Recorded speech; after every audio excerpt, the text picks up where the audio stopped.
नमस्कार, मैं हूं अंकुर और आप देख रहे हैं सत्य हिंदी का न्यूज बुलेटिन।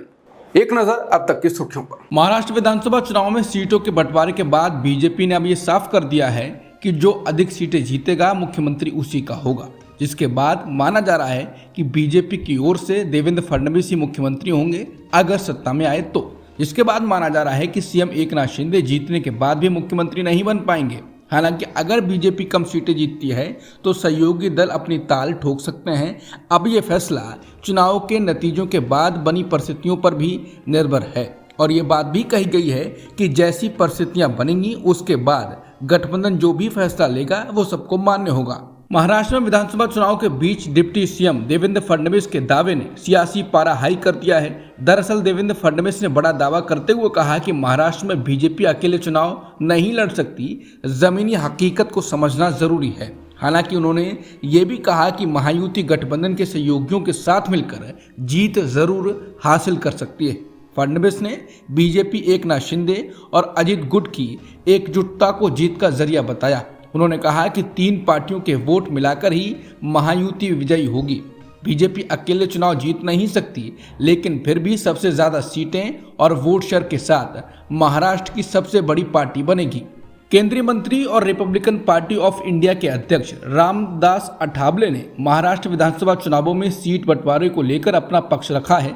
अठावले की पार्टी केंद्र सरकार वाली एनडीए गठबंधन और महाराष्ट्र में महायुति गठबंधन का हिस्सा है। हालांकि अभी तक महाराष्ट्र विधानसभा चुनावों में गठबंधन में आरपीआई को एक भी सीट नहीं मिली है। इसको लेकर रामदास अठावले ने कहा है कि मैंने डिप्टी सीएम देवेंद्र फडणवीस से बात की है, मैंने उनको एक पत्र भी दिया है। रिपब्लिकन पार्टी को एक भी सीट नहीं मिल रही है। अठावले का कहना है कि हमने देवेंद्र फडणवीस को पत्र दिया है कि सीटों के बंटवारे के बारे में जो चर्चा हुई तो एक बार भी हमें नहीं बुलाया।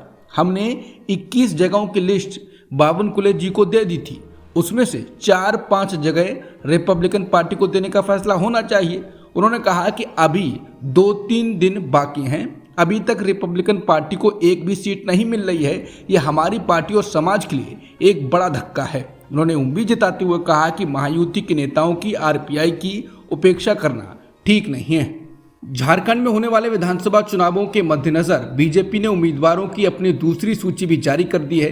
अपनी इस दूसरी सूची में बीजेपी ने केवल 2 उम्मीदवारों को ही टिकट दिया है। बीजेपी ने राज्य के मुख्यमंत्री हेमंत सोरेन के खिलाफ बरहेट से गमालियल हेम्ब्रम को उम्मीदवार बनाया है। यूपी की राजधानी लखनऊ में पुलिस हिरासत में मोहित पांडे नाम के युवक की मौत हो गई, जिसके बाद यूपी की सरकार और पुलिस पर सवाल खड़े हो रहे हैं। उन्होंने घेरा जा रहा है। अखिलेश यादव ने कहा कि पुलिस हिरासत का नाम बदलकर रख दें अत्याचार गृह।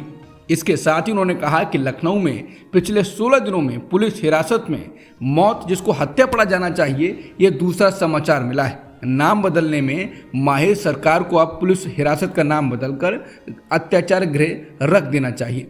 पीड़ित परिवार की हर मांग पूरी की जाए, हम उनके साथ हैं। लखनऊ में मोहित पांडे की पुलिस कस्टडी में मौत पर प्रियंका गांधी ने भी योगी को घेरा। प्रियंका ने कहा है कि यूपी में पुलिस ने 2 युवकों को हिरासत में लिया है और अगली सुबह एक की मौत हो गई। एक पखवाड़े में यूपी पुलिस की हिरासत में दूसरी मौत है।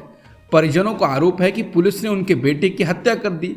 यूपी हिरासत में होने वाली मौतों के मामले में पूरे देश में पहले नंबर पर है। प्रदेश में भाजपा ने ऐसा जंगलराज कायम किया है जहां पुलिस क्रूरता का पर्याय बन चुकी है।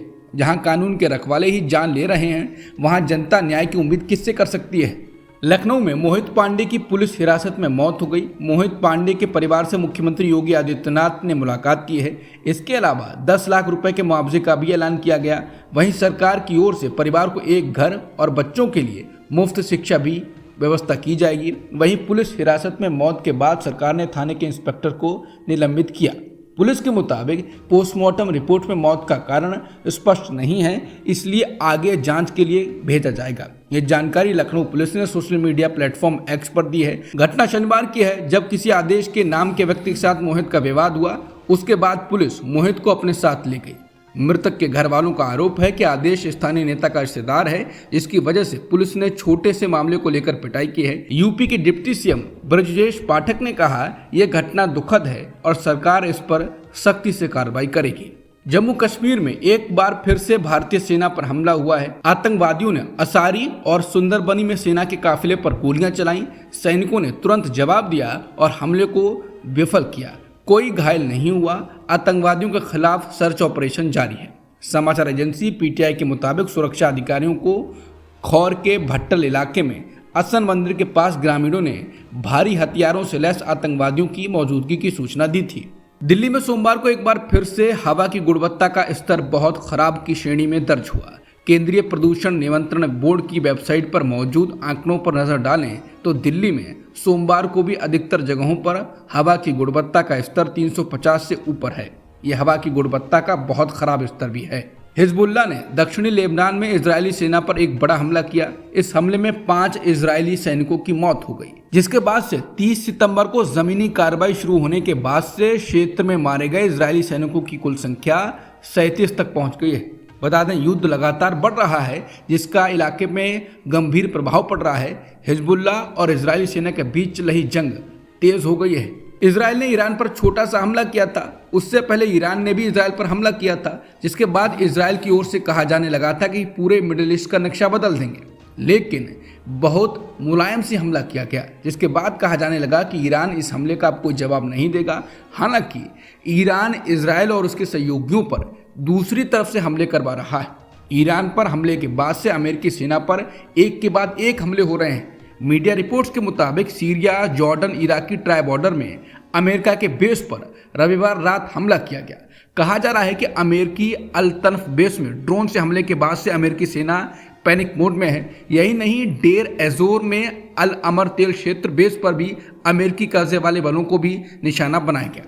अल मयादीन के संवाददाता ने यह भी बताया कि इलाके में एक शक्तिशाली विस्फोट सुना गया। अमेरिकी सैन्य हेलीकॉप्टरों को भी क्षेत्र के ऊपर उड़ान भरते देखा गया, जिसके बाद कहा जा रहा है कि क्या इजराइल के ईरान पर हमले के बाद से ईरान के समर्थक गुट लगातार अमेरिका को भी निशाने पर ले रहे हैं। रिपब्लिकन पार्टी के उम्मीदवार और अमेरिका के पूर्व राष्ट्रपति ट्रंप की न्यूयॉर्क रैली के दौरान ही कमला हैरिस के प्रचार अभियान के सदस्यों ने ट्रंप पर जुबानी निशाना साधा। वहीं ट्रंप भी अपनी रैलियों में लगातार मौजूदा अमेरिकी राष्ट्रपति जो बाइडन और उनकी सहयोगी कमला हैरिस के कार्यकाल की आलोचना कर रहे हैं।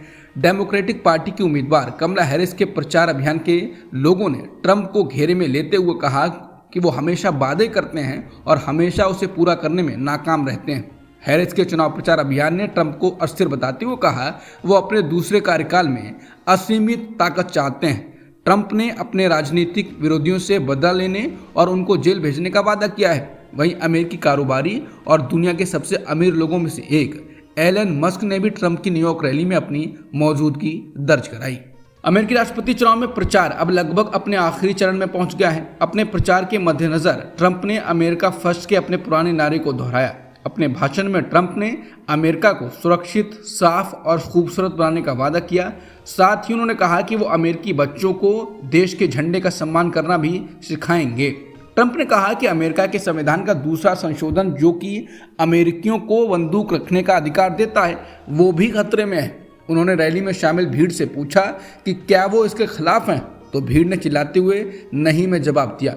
इसके साथ ही ट्रंप ने कहा कि हम कमला के खिलाफ नहीं लड़ रहे हैं। मुझे लगता है कि आज रात यहाँ हमारे बहुत से राजनेता ये जानते हैं। ट्रंप ने कहा कि उसका कोई मतलब नहीं है। हम बाइडन या कमला से कहीं अधिक बड़ी और उनसे कहीं अधिक शक्तिशाली किसी चीज़ के खिलाफ लड़ रहे हैं, जो एक विशाल, शातिर, कट्टरपंथी वामपंथी मशीन है जो आज की डेमोक्रेट पार्टी चलाती है। अब तक की सुर्खियों में इतना ही। बाकी खबरों के लिए बने रहिए सत्यहिंदी.com के साथ।